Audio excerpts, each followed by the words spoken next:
Coucou la famille, j'espère que vous allez bien. J'aimerais m'adresser au peuple rwandais, un peuple frère à la République démocratique du Congo.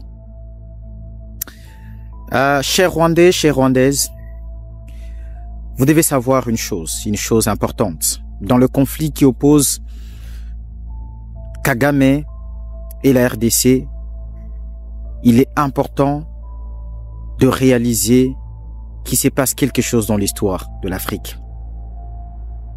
Kagame est votre président que vous aimez sans doute bien. Vous l'appréciez parce qu'il a apporté un semblant de développement au Rwanda. On ne peut pas les contredire. Un leader fort. C'est lui qui vous a amené des infrastructures. Il développe le Rwanda plus vite que ne se développe l'Afrique du Sud. Coup de chapeau. Mais cependant, dans le conflit qui l'oppose à la RDC, Kagame est en train de vous livrer et vous laisser un héritage très empoisonné. L'histoire est têtue et l'histoire va se répéter. Dans l'histoire de l'humanité, les grands peuples, les grandes nations, les grands pays ont toujours fini par se réveiller. Toujours. On ne va pas ici vous citer tous les pays, mais en voici quelques exemples. Quand on parle de la Russie, quand on parle des États-Unis d'Amérique, quand on parle de l'Afrique du Sud, quand on parle de l'Australie, quand on parle de l'Inde, quand on parle de la Chine, quand on parle du Pakistan, on parle de l'Égypte, et peut-être aujourd'hui on parle même du Nigeria. Les grands peuples se sont toujours réveillés. Et gare aux ennemis à ce peuple-là. Aujourd'hui, Kagame est parmi les leaders africains qui ont déjà accepté de trahir l'Afrique au profit de quelques centaines de millions d'euros qu'on lui donne. Kagame a déjà signé des accords, ça fait très longtemps, avec le pouvoir occidental pour livrer les ressources naturelles et pour servir des bases de renseignement pour la zone d'Afrique australe. Kagame est dans des messes noires. Il a accepté volontairement, il a accepté d'être l'élève de l'Union européenne ou des États-Unis afin de servir les intérêts de ces grandes puissances.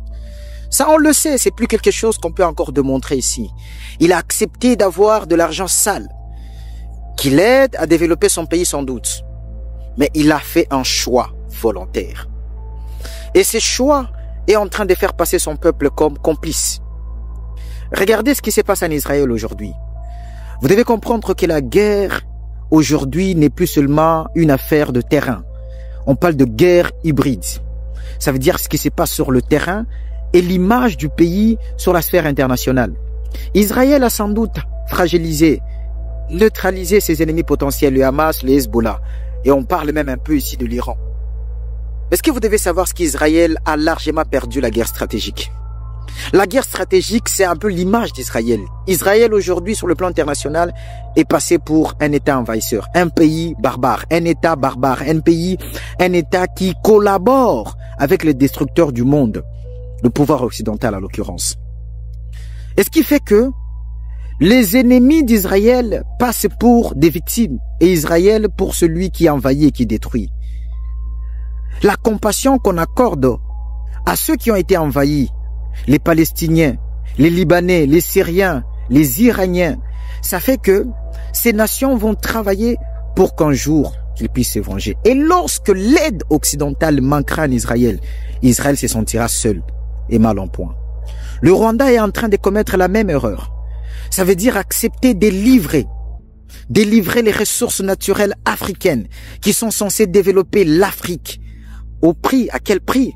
Au prix du sang innocent, le sang congolais, pour pouvoir se remplir plein de poches. Cet argent que Kagame donne aux Rwandais, c'est du poison.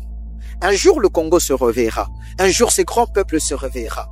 Et ce sera peut-être trop tard. Pour envahir le Rwanda, le Congo n'a pas besoin d'une semaine. Un jour suffit pour envahir tout le Rwanda. Le Congo, c'est plus de 87 fois le Rwanda. C'est plus de 10 fois la population rwandaise. En termes d'effectifs, il n'y a pas photo. Je vous dis, mes frères et sœurs rwandaises et rwandais, que l'heure est à ouvrir les yeux, à ne pas laisser ces tyrans de Kagame vous manipuler, vous entraîner dans un conflit que vous n'avez pas choisi. Vous n'avez pas choisi ces conflits-là. Être en conflit avec la RDC, c'est une erreur grave, grave et grave sur le plan géopolitique. Le Congo est un pays qui, autant il a été affaibli, autant il va se reconstruire. Il y a des indicateurs, notamment démographiques et économiques, géostratégiques, qui font que le Congo est l'espoir de demain. On parle des réserves forestières, on parle des réserves naturelles, on parle des ressources naturelles, on parle de sa démographie qui est constituée majoritairement des jeunes. Ça veut dire que c'est un pays qui a plein de potentiel et d'espoir. Un jour, il se réveillera. Et gare à vous si vous continuerez à être ses ennemis. Alors à vous, un coup de chapeau, coucou, on est ensemble, Kagame passera, Kagame finira, Kagame, son règne s'arrêtera. Et vous, vous avez besoin de continuer votre histoire sur Terre. Allez, ciao, on est ensemble.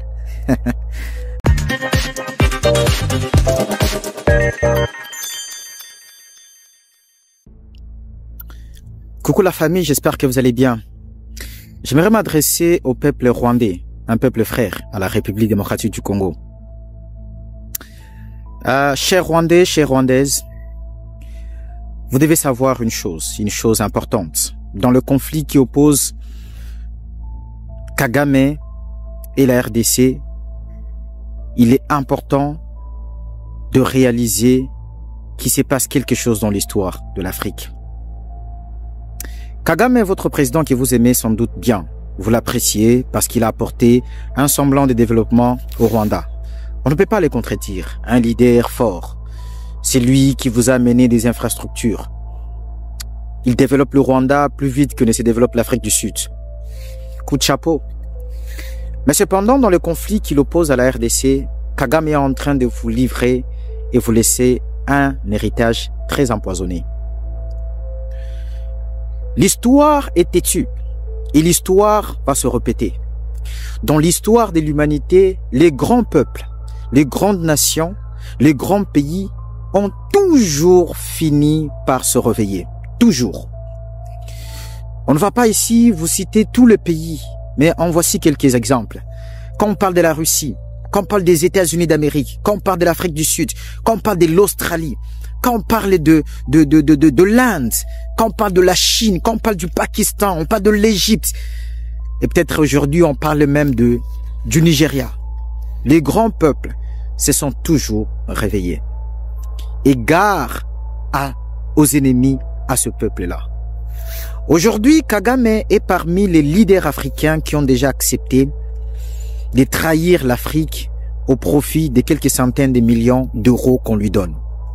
Kagame a déjà signé des accords, ça fait très longtemps, avec le pouvoir occidental pour livrer les ressources naturelles et pour servir des bases de renseignement pour la zone d'Afrique australe. Kagame est dans des messes noires. Il a accepté volontairement.